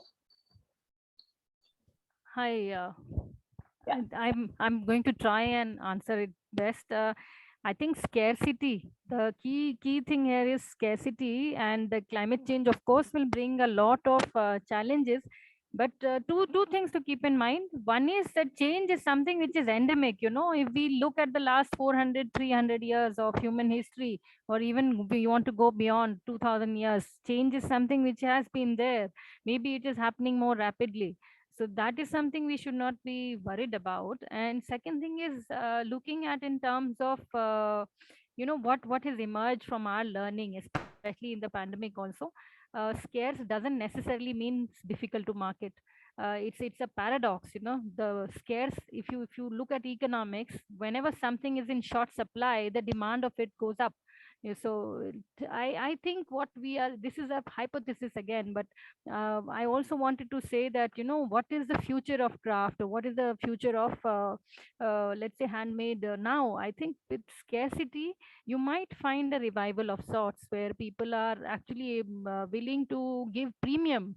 They will be willing to shell out that extra money because they know it is organic, they know it is authentic, they know it is natural. So these are the things you need to highlight on. I don't think marketing by itself, just because something is scarce, would be an issue. That's one situation. Second thing is, let's also look at alternative and renewable materials. We need not just pressurize Mother Earth, to deliver natural things for making products.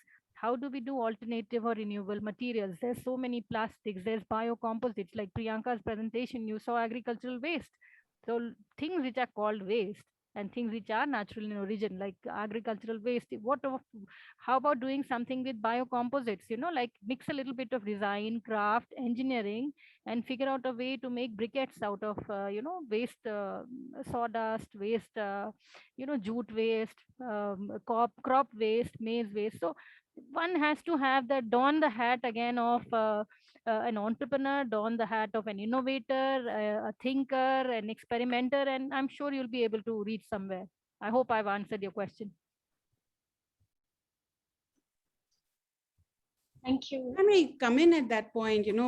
This whole climate change talk, many companies have already taken a lead, in bringing solutions. For example, Patagonia, or even Coca-Cola, you don't know it, but last couple of years, if you notice, you see a lot of paper pipes. You see your drinking cups are made of paper. Your pipes are there. The one thing, if you'll notice, is that the lid of the drinker cup ka lid is missing.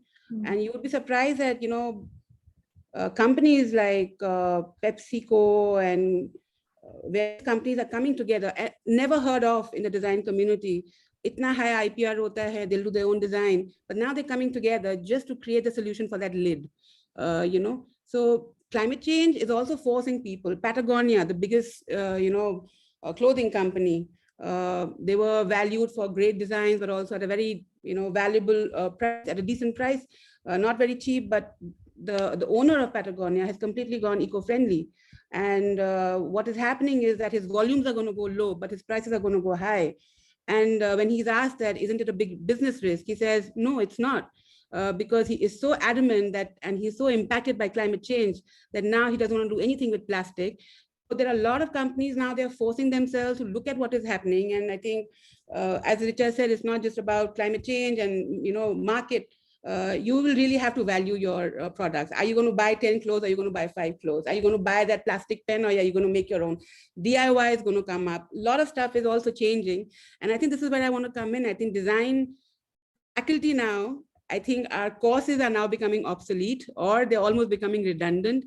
The speed at which things are going to change post-pandemic, whatever you were teaching the kids, I think the whole material palette is going to change. And people are going to lead now with collaboration. Now you're not going to be that artistic designer, just the way in the movies, if you see, you don't see anymore super hands. You're going to see content is going to drive. Collaborations are going to be huge.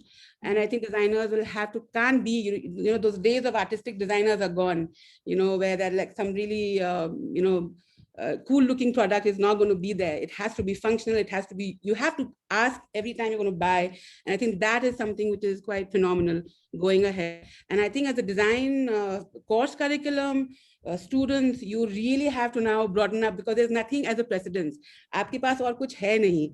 पापा ने वो किताब 20-30 साल जितने पहले भी लिखी थी, वो अभी और भी valuable हो गई है. But is the design community ready? Have they even read that book? Are you questioning?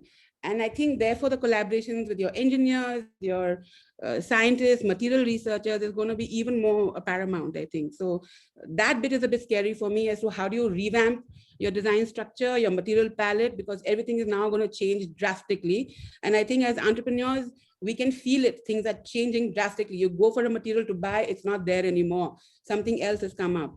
You know, the speed at which the market is changing. I wonder if the design curriculum and all of us are also moving in that direction.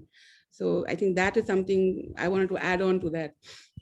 Yeah, I think if I want to say, the जो Bauhaus design था, वो तब आया जब industrial revolution आ चुका था, and it was more about, aesthetics, functionality and aesthetics, because industry had already performed, and it was a matter of making it more usable, more functional, more ergonomic, more beautiful aesthetic. And now now you have to go back to becoming an innovator and an experimenter, and work to, there is like I said, there's no precedence now. अब पता ही नहीं है कि आगे future में क्या होगा. For the last 10 years, I think the field of emerging design was very coming up, but they were also caught completely unnerved, because whatever they had thought of has not really happened. This has completely upended the system. So yeah, now I think designers need to also, everybody in any field has to re-question their existence and say, now what? And now relook and say what? Yeah. Yeah, very true. Very true. Yeah. Is there anyone else who would like to ask a question?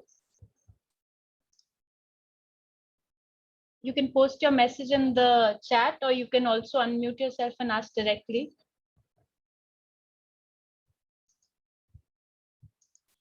So while people think of questions, there was this one question which I had, and I wanted to base it on the Bauhaus structure of design, which started in Germany and has been followed in design institutions all over the world.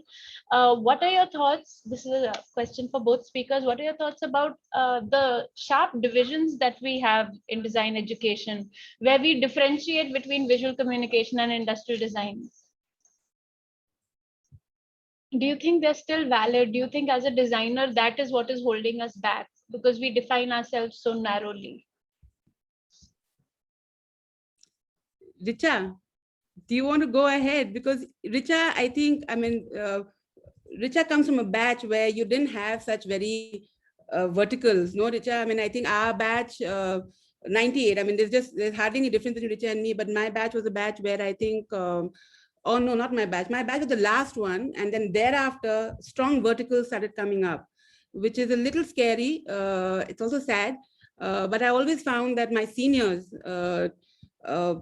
worked with a couple of designers who are seniors, super seniors, and their whole width of concepts is not hindered by material or any discipline. They think laterally, and the concepts are for anything, and I was very lucky to have worked with Deepak, where they did furniture, they did music videos, and it was a multidisciplinary team.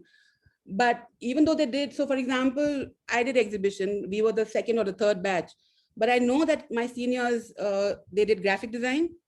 And under graphic design, I remember Uzma, she did 2 exhibition design projects under graphic design, So I think in some ways, I do think that maybe going back and, broader disciplines, they are interesting, I think, instead of backing them. Also, I've experienced, as even when students come, we had one textile girl who came and she had phenomenal sense of form. She was, product design was fantastic with her, and I think that is very interesting when you give a product designer textile to do, or you give a textile designer graphic to do, it's got some interesting combinations that come. But Richa, why don't you share your experience of that time when design wasn't so, discipline, like vertical, very, very narrow, cut tight, I think courses now. I think what you are referring to is also the academic, what do you call, boundaries which are built later on in design, especially even within NID in terms of timing. I think what Priyanka is referring to is this very free-flowing thought process which is allowed when we had gone to NID, and the course there at NID when I joined was 1994, and I joined at a thing where I knew that it will take me 5.5 years officially, because the course was 5.5 years long, no questions asked. It was like an MBBS, Parents used to laugh at me in Uttarakhand that, what are you doing? because the course was 5.5 years and you had 1.5 years of foundation, finding yourself, finding your feet within design. And after that, you had a course. After 1.5 years of foundation, you had a broad discipline which said industrial design, but you could do anything in it. Courses are parallel, and only in the last 1 year or 1.5 year were you doing super specialization even within industrial design, that okay, now I'll only look at furniture and not product, things like that. So that leeway of time, I think, is something which we need to look at. But I agree, with current constraints of revenue and administration and things, maybe we cannot have go back to that super beautiful experience of sitting in a studio and just be doing. But one thing I also remember from that time is, because we were not encouraged to define ourselves too early in life. I think what I see now with young interns coming up who work with us, sometimes they are so, I can say, rigid, they already know they want to be an interior designer. They want to be a this. I think labeling is something which we are forcing on ourselves. Yes, academically, you are enrolled in a course which says you'll graduate as a product designer or you'll graduate as a visual communicator. But who is asking you to put that label on yourself? Why are you in a hurry to be called somebody? Because imagine, if you allow yourself to be, you can exist in a very, very it can be a very comfortable gray area, if you read it like that, or it can be a constant stage of growth. Most of these senior NIDians who you are referring to, Priyanka, if we also look at people who are senior to me, they have had this very childlike enthusiasm for design throughout. They may be white-haired now and in their 60s, but if you talk to them, they are still so keen to learn. So this whole childlike eagerness to learn and not fit into a label, I'll say one thing: we are a product of our circumstance, because we are in Uttarakhand, and because in Uttarakhand there was not much in terms of industrial design, we ended up doing furniture. My partner and husband, Joshua Hishe, is trained as an industrial designer, and before he returned to Uttarakhand, he was in US. He was working as a complete out and out product designer, doing everything for a company which was manufacturing what do you call, dental equipment, furniture, product, lamp, lighting, everything. It was a full mass production product design firm. But when he came into Uttarakhand, he started working with whatever was available here. So what I'm trying to say is that we are a product of our environment. We are in Uttarakhand, that's why we chose to do furniture. We could have been in Bombay, we could have ended up doing multiple things. So what I'm trying to tell the young designers is, never be afraid of having this childlike enthusiasm of learning, because design is such a wonderful field. I wish if I get a photography project, I'll do photography today. Who said? You want me to be a teacher for one day? I will be a teacher one day. You want me to be, a music assistant or something? Why not? The one of the things which I see, which we all should have, and I want to encourage people, is young interns, young designers, don't label yourself.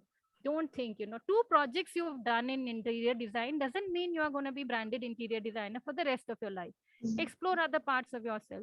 Like you said, have this whole constant thing. Go work with other people, collaborate. And yes, collaboration is what I'm saying, what Priyanka also pointed out. हमारे time में NID के studios बंद नहीं होते थे रात भर बंद नहीं होते थे. You could work all night long. The atmosphere was also very, very safe, nothing doing. We were all inside the campus and it was normal practice. We were doing product design, but we had textile designers who would be weaving away, right? ना रात भर वो weave करते थे, and because उनकी दयनीय हालत देख के हमें लगता था हम भी वीव कर लेते, तो हम भी चले जाते थे वीव करने और हम भी वीव करते रहते थे उनके साथ. प्रिंटिंग, उनकी स्क्रीन प्रिंटिंग के टाइम पे वो बेचारे परेशान रहते थे कलर करते करते, वो हमें बुला लेते थे. हम तो बहुत ही खाली थे क्योंकि फर्नीचर तो मशीन पे बनता है, मशीन तो फटाफट काम करती है, तो मशीन हमारा काम हो जाता था. परंतु जो टेक्सटाइल डिजाइनर थे वो सब प्रिंटिंग करते रहते थे, तो वो हमें बुला लेते थे कम. Same with graphics, there were no boundaries. I think I'll encourage what Dhriti started out with. I would say that yes, university wise, administration wise, it becomes easier if you put them into distinct disciplines. But at the same time, I think you should focus a lot on collaborative work, whether through electives or whether through encouraging that soft material work with hard material, VC work with, product design on some collaborative projects. इकट्ठे काम करो, and not necessarily using your skills. Photoshop, seek low, whatever in design things, it doesn't harm you to learn other design skills. I'm hearing Sandeep Nandi is sitting there somewhere. He's just sent a message And Sandeep is somebody who's very good at cooking also. And, he's an entrepreneur starting something or the other all the time. So look at it. Find heroes and mentors. That's also, I will tell you. I think each of us, Priyanka will also agree with me. I also, somewhere in our growing up years as designers, we had heroes from our seniors, super seniors, or whatever, who we would look up and say, hey, kya kar raha hai? Interesting काम है ना? Like Priyanka keeps talking about Patania, Deepak Patania.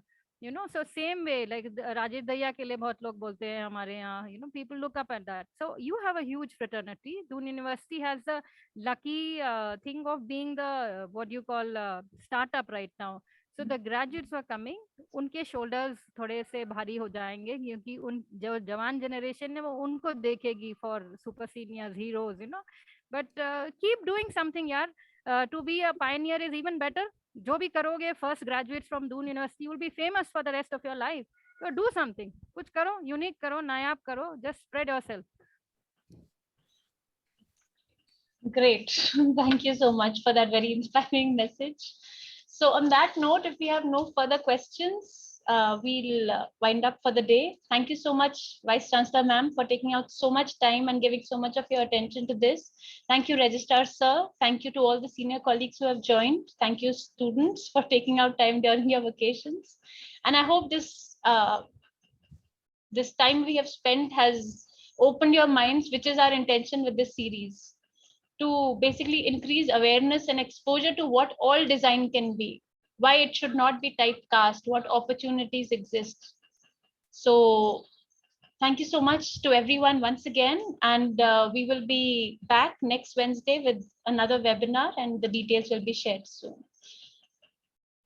Sorry, is there a question? Yes, my question is, there's no definition of design. Okay, we have one last question which we can take. So I think this is from Dobhal sir, who is the head of the Department of Social Work here. His question is that there is no one definition of design. What are your thoughts on the practice of design in India versus the practice in Europe as you went there to learn? Richa, maybe this is to you. I think like I'll go back to what I said earlier. You are a product of circumstance. Europe also, designers are doing this. Like climate change is something which binds us all across. I would say that today there is no distinction between people like me sitting in Dehradun and people sitting in Stockholm, Frankfurt, or whatever, because we are all suffering from the same kind of things, same problems, whether it is congestion of our cities, whether it is shortage of water, whether it is, lack of employment opportunities among educated young. Everything is same. I think the globalization of the world has reduced the disparities, between our experience and of an experience of somebody sitting in Europe. There are very many commonalities. Of course, what we can think of what is different is the cultural milieu where we are coming from. For them, maybe they will need to look at a lot of urban solutions. We can also look at a lot of solutions within our milieu. Like we can look at biocomposite. We are still an agri dominant economy in many parts of the country. So can we now generate something out of that biocomposite kind of thing? So that's what I'm saying. Not every solution can be repeated, similar solution in Stockholm and in Dehradun, let's say, but the problems are same. I don't think we'll in fact, if you have a webinar sitting here with people from Netherlands or whatever, they will absolutely understand where we are coming from, and we will absolutely understand the problems they are facing, because they are going to be similar. This is the problems are similar. The solutions might vary a bit because of the resources or whatever we have on hand. So that's, I don't think it's been too different. It's not like you are learning something. ऐसा नहीं है कि इतना distinction है कि आप, मतलब अगर मैं इसको layman term में बोलूं, although I don't want anyone to be offended, पर ऐसा नहीं है कि हम आयुर्वेदा कर रहे हैं और वो कुछ ऐसी साइंस कर रहे हैं जो हमारे पल्ले नहीं पड़ रही है और उनको हमारे पल्ले नहीं पड़ेगा. I think it's all same. There's nothing much difference, not at all. I hope it answers your question. I don't know, Priyanka can add. Or even I think it's the same. It is perhaps the same, maybe the practice of, I think our courses, perhaps, if you see the structure, they might be similar and the like, but I think when he's saying the practice, he asked about the practice of design in India and Europe. Culture has a lot of influence on ways of handling the problems. So I have two examples. I remember only because we are in India. One of our batchmates was the first ones at the student exchange program, Aratrik Dev Burman. I remember he was one of the first ones in our batch to go abroad for a student exchange program. And in NID, I don't know, I mean, I'm sure, I think I see it everywhere, in India particularly. When you're doing your final thesis project, he did not have any restrictions on what your thesis project could be. So his thesis project was very insular in the sense it was for a particular person, which was just fine.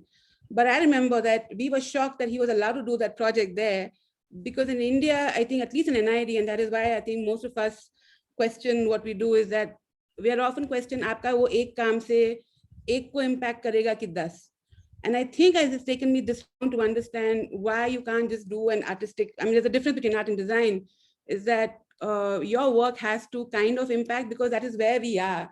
We are a third world country. There are big parts of our region a third world country, and that has to define. I think so. That I think course curriculum mein aapko bahut question karte hain. I see almost every student wanting to do have that final swan song. You know, wo ek final project, jo IDEO type, or how we look to IDEO. You know, that bit.